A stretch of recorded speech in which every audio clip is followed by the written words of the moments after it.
Hi friends, ഞാനിപ്പോൾ ഉള്ളത് മലപ്പുറം ജില്ലയിൽ വെളിയങ്കോട് തവളക്കുളം എന്ന് പറഞ്ഞ സ്ഥലത്താണ്.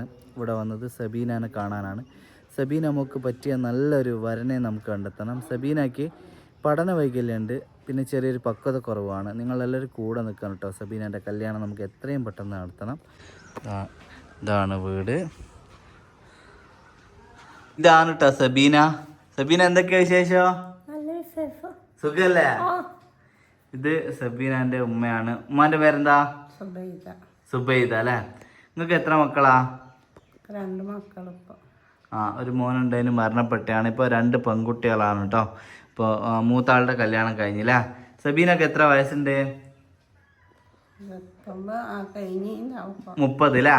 30 വയസ്സാണ് സബീനക്കുള്ളത്. അപ്പോൾ സബീനക്ക് എന്താണെന്ന് വെച്ചാൽ പഠന വൈകല്യമുണ്ട്. 8ാം ക്ലാസ് വരെയാണ് സ്കൂളിൽ പോയത് അല്ലേ സബീന? 8 വരെയാ പോയത്. എഴുതാനും വായിക്കാനും അറിയോ സബീന? പറയേ. പേരൊക്കെ എഴുതൂല്ലേ? എഴുതാനും വായിക്കാനും ഒക്കെ അറിയില്ല. 8 വരെയാണ് പോയത്. പഠന വൈകല്യമുണ്ട്, പിന്നെ ചെറിയൊരു പക്വത കുറവുണ്ട്. അല്ലാണ്ട് വേറെ ഗുളിക കാര്യങ്ങൾ അങ്ങനത്തെ ഒരു വിഷയമൊക്കെ ഇല്ല കേട്ടോ.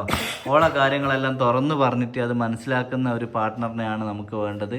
അതുകൊണ്ടാണ് ഇങ്ങനെ ഒരു വീഡിയോ ചെയ്തിട്ട് ഒരാളെ കണ്ടെത്താന്നുള്ളൊരു ഉദ്ദേശത്തിൽ കേട്ടോ. ഇവരുടെ സ്ഥലം എന്ന് പറയുന്നത് മലപ്പുറം ജില്ലയിൽ വെളിയങ്കോട് ആണ്.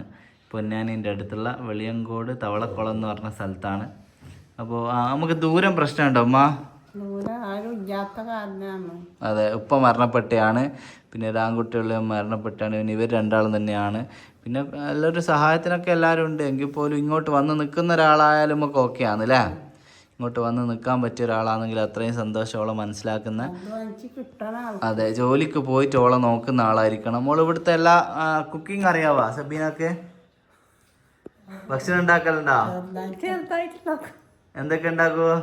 ദോശ ഉണ്ടാക്കും, മീൻ ഉണ്ടാക്കും, ഇങ്ങോട്ട് നോക്ക് സബീന.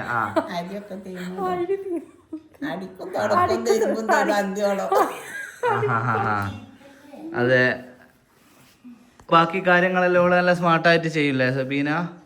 അതെ, ഇവിടെ എല്ലാത്തിനും ഓക്കെയാണ്. ഓക്കെ, അങ്ങനെ. പിന്നെ വേറെ ദേഷ്യം പിടിക്കുക, ഉറക്കക്കുറവ് അങ്ങനത്തെ പ്രശ്നമില്ലല്ലോ ഉമ്മ അല്ലേ? ഈ ഒരു ചെറിയൊരു പക്വത കുറവിൻ്റെ ഒരു വിഷയമാണ് അല്ലേ? അതെന്ന് വിചാരിച്ച് നോക്ക് വേറെ ടാബ്ലറ്റ് അങ്ങനത്തെ വിഷയമൊന്നും ഇല്ല കേട്ടോ. ഇവിടുത്തെ എല്ലാ കാര്യവും ചെയ്യും, അത്യാവശ്യം കുക്കിങ്ങും ചെയ്യും, വേറെ ബുദ്ധിമുട്ടൊന്നും ഇല്ല. പക്ഷെ ഒരാലോചന വരുമ്പോൾ ആൾക്കാരൊക്കെ ഇങ്ങനെ ഒക്കെ എന്തോ വലിയ പ്രശ്നമാണ് അങ്ങനെയൊക്കെ ഉള്ള ഒരു സംസാരവും കാര്യമൊക്കെയാണ്. അപ്പോൾ ആലോചനകൾ ഇങ്ങനെ വരുന്നില്ല. മന്ദബുദ്ധി എന്നൊക്കെ ഉള്ള പ്രയോഗം അങ്ങനെയൊന്നും ആരും പ്രയോഗിക്കരുത് കേട്ടോ. ആ വാക്ക് അതെല്ലാം പണ്ട് കാലത്ത് അതിന് തക്ക വിദ്യാഭ്യാസം ആ രീതിയിലുള്ള സംസാരമൊക്കെ ആയിരുന്നല്ലോ. ഇപ്പോഴത്തെ കാലത്തൊന്നും ഒരിക്കലും ഒരു കുട്ടികൾ അങ്ങനെ വിളിക്കാൻ പാടില്ല. ഇപ്പോൾ ഒരു കല്യാണാലോചന മുടക്കാനൊക്കെ സുഖമാണ്, പക്ഷേങ്കിൽ ഒരു മക്കളുടെയൊക്കെ കല്യാണം നടക്കണം. നമ്മൾ സബീനേക്കാട്ടും വലിയ വലിയ ബുദ്ധിമുട്ടുകളൊക്കെ ഉള്ള ഒരുപാട് മക്കളുടെ കല്യാണം നടത്തിയിട്ടുണ്ട്. അതൊക്കെ വെച്ച് നോക്കുമ്പോൾ സബീനക്ക് അത്ര വലിയ കാര്യങ്ങളൊന്നും ഇല്ല. എങ്കിലും എല്ലാം ബോധ്യപ്പെട്ടിട്ട് മാത്രമേ നിങ്ങൾ വരാവുള്ളൂ. ഓളെ കാര്യങ്ങളൊക്കെ കറക്റ്റ് ബോധ്യപ്പെട്ടിട്ട് വരും, അവൾ എന്താണെന്നുള്ള ബുദ്ധിമുട്ട് എന്നുള്ളത്. അതിന് വേണ്ടിയിട്ടാണ് നമ്മൾ വീഡിയോ എടുക്കുന്നത്. അപ്പോൾ ഇതിൽ വേറെ ആരും പിന്നെ വന്നിട്ട് നെഗറ്റീവ് ഇതൊന്നും പറയരുത്. നേരിട്ട് ഇവരുമായിട്ട് അന്വേഷിക്കുക, വേറൊരാളോട് അഭിപ്രായം ചോദിക്കുക അല്ല വേണ്ട. ഒരു കല്യാണാലോചന വരുമ്പോൾ ഏതാന്ന് നിജസ്ഥിതിയിൽ നിന്ന് ഡയറക്റ്റ് അന്വേഷിക്കുക. ആളുകൾക്ക് പല അഭിപ്രായങ്ങളും പല ഇതുമായിരിക്കും. എല്ലാവരെയും കല്യാണം നടക്കാൻ ആഗ്രഹിക്കുന്നവരൊന്നും ആയിരിക്കില്ലല്ലോ. പ്രത്യേകിച്ച് ഒരു പെൺകുട്ടികളെ കല്യാണം എന്നൊക്കെ എന്ന് പറയുമ്പോൾ അത് നടക്കാതെ വരുമ്പോൾ വീട്ടുകാർക്ക് ഉണ്ടാകുന്ന മനപ്രയാസം വളരെ വലുതാണ്. അപ്പോൾ നമുക്ക് പ്രത്യേകിച്ച് ഉപ്പയൊന്നുമില്ലാന്ന് ഉമ്മാൻ്റെ മനസ്സിൽ തീയായിരിക്കും. എനിക്ക് പ്രായമാകാണ്, മോക്കാരുള്ളതെന്നൊക്കെ ആലോചിച്ചിട്ടേ. അപ്പോൾ അവളെ കല്യാണം നമുക്ക് വേഗം നടത്തണം ഇൻഷാ അല്ലാഹ്. അപ്പോൾ നിങ്ങൾ തീർച്ചയായിട്ടും അന്വേഷിക്കുക, അവളെ ബുദ്ധിമുട്ടുകൾ മനസ്സിലാക്കുക, അവരുമായിട്ട് സംസാരിക്കുക, ഉത്തരവാദിത്തപ്പെട്ട ആൾക്കാരുമായിട്ട് സംസാരിച്ച് നല്ലൊരു തീരുമാനത്തിലെത്തിയിട്ട് വിവാഹം ചെയ്യാം. ചെറിയ എന്തെങ്കിലും ബുദ്ധിമുട്ടുള്ള ഒരാളെ സ്വീകരിക്കാൻ തയ്യാറുണ്ടോ? കൂടുതലായിട്ട് പറ്റൂല, നമുക്ക് നോക്കാൻ ആളില്ലാത്ത കാരണമാണ്. നമ്മൾ സ്വീകരിച്ചാൽ നമുക്ക് അല്ലാടിനും ഗുണമുണ്ട്. നമുക്ക് ഇപ്പറ ആളില്ല വേറെ. അതാണ്.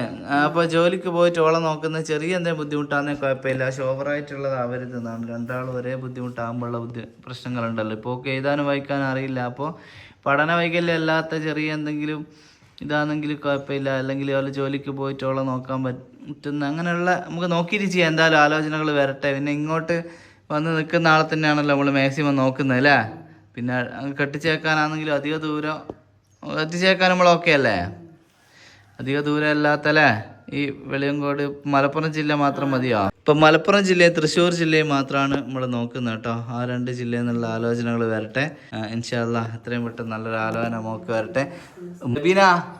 ബീനക്ക് എങ്ങനെയുള്ള പിയാപ്പിളിനെ വേണ്ടേ പറഞ്ഞോ?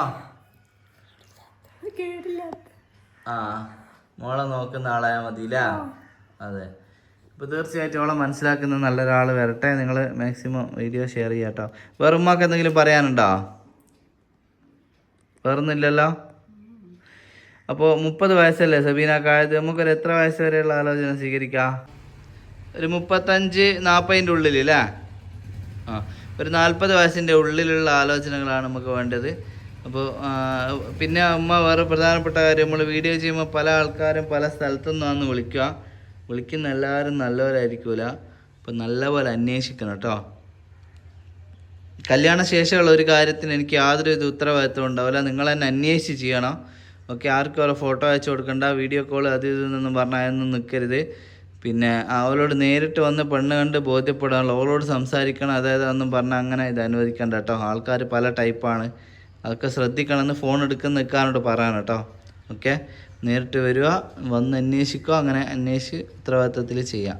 അപ്പോൾ ഫ്രണ്ട്സ്, സബീനയും ഉമ്മയും പറഞ്ഞ കാര്യങ്ങൾ നിങ്ങൾ കേട്ടില്ല. അത് മനസ്സിലാക്കിയിട്ട് നല്ലൊരു ആലോചന എത്രയും പെട്ടെന്ന് മുമ്പോട്ട് വരണം. പിന്നെ അവളെ കാര്യങ്ങളൊക്കെ വ്യക്തമായിട്ട് പറഞ്ഞിട്ടുണ്ട്. പഠന വൈകല്യം എന്ന് പറഞ്ഞാൽ എനിക്കറിയാമല്ലോ, എഴുതാനും വായിക്കാനും അറിയില്ല, ഒരു ഫോം പൂരിപ്പിക്കാനോ അല്ലെങ്കിൽ അങ്ങനെ റിലേറ്റഡ് കാര്യങ്ങളുണ്ടാവില്ല, കുട്ടികളെ പഠിപ്പിക്കുന്ന കാര്യങ്ങളോ അങ്ങനെയൊക്കെ ഭാവിയിൽ അതൊക്കെ നമ്മൾ ചിന്തിക്കേണ്ട കാര്യമാണ്. അതൊക്കെ ഒന്നും അവർക്ക് ബുദ്ധിമുട്ടാണ്. അവൾ 8 വരെയാണ് പഠിച്ചത്.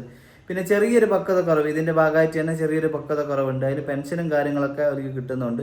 അതല്ലാണ്ട് പിന്നെ ഗുളികയോ കാര്യങ്ങളൊന്നും ഇല്ല, ടാബ്ലറ്റ് കാര്യങ്ങൾ അങ്ങനത്തെ. പിന്നെ തീരെ അങ്ങനെ വയലൻ്റ് ആവുക, ഓടുക, അങ്ങനത്തെ വിഷയമൊന്നും അതും ഇല്ല. അപ്പോൾ ഇവിടുത്തെ കാര്യങ്ങളൊക്കെ ചെയ്യുന്നുണ്ട് എന്നാണ് ഇവർ പറഞ്ഞത്. ഇവിടുത്തെ എല്ലാ കാര്യങ്ങളും ചെയ്യുന്നുണ്ട്, കുക്കിംഗ് എല്ലാം അത്യാവശ്യം എല്ലാം ചെയ്യുന്നുണ്ട്. ആ രീതിയിലാണ്. അപ്പോൾ ആ ഒരു പക്വതക്കുറവും ആ ഒരു പഠന വൈകല്യവും അക്സെപ്റ്റ് ചെയ്യാൻ നിങ്ങൾ തയ്യാറാണെങ്കിൽ വേറൊരു വിഷയമില്ല. 30 വയസ്സാണോ ഒക്കെ ആയത്, നമുക്കൊരു 40 വയസ്സ് വരെയുള്ളത് സ്വീകരിക്കാം. കുട്ടികളില്ലാത്ത പുനർവിവാഹവും നമ്മൾ സ്വീകരിക്കുമെന്ന് പറഞ്ഞിട്ടുണ്ട്. അപ്പോൾ തീർച്ചയായിട്ടും നിങ്ങൾ കോൺടാക്ട് ചെയ്യുക. പിന്നെ എപ്പോഴും അനാവശ്യമായിട്ട് വെറുതെ ഒന്ന് വിളിച്ചിട്ട് വെറുതെ ഒന്ന് കഥ പറയാമെന്ന് വിചാരിച്ച് ആരും ഇതിൽ വിളിക്കരുത്. നമ്മൾ അത്രയും സീരിയസ് ആയിട്ട് മോളുടെ കല്യാണം എത്രയും പെട്ടെന്ന് നടത്താൻ വേണ്ടിയിട്ട് ഉമ്മാൻ്റെ വീട്ടുകാരുടെയൊക്കെ വിഷമത്തിനൊരു അറുതി വരുത്താൻ വേണ്ടി ചെയ്യുന്നതാണ്. അത് വേറെ രീതിയിൽ നിങ്ങൾ മോശപ്പെട്ട രീതി വെറുതെ ഇങ്ങനെ വിളിച്ച് ഇടങ്ങാറാക്കരുത് കേട്ടോ. കാരണം നിങ്ങൾ വെറുതെ ഒരു കോൾ വിളിക്കുമ്പോൾ, ഒരു റിയലായിട്ടുള്ള ഒരാൾ വിളിക്കുമ്പോൾ അതാണ് കിട്ടാണ്ടങ്ങായിപ്പോൾ ആ കോള്. അതുകൊണ്ട് അത് നിങ്ങൾ ശ്രദ്ധിക്കണം.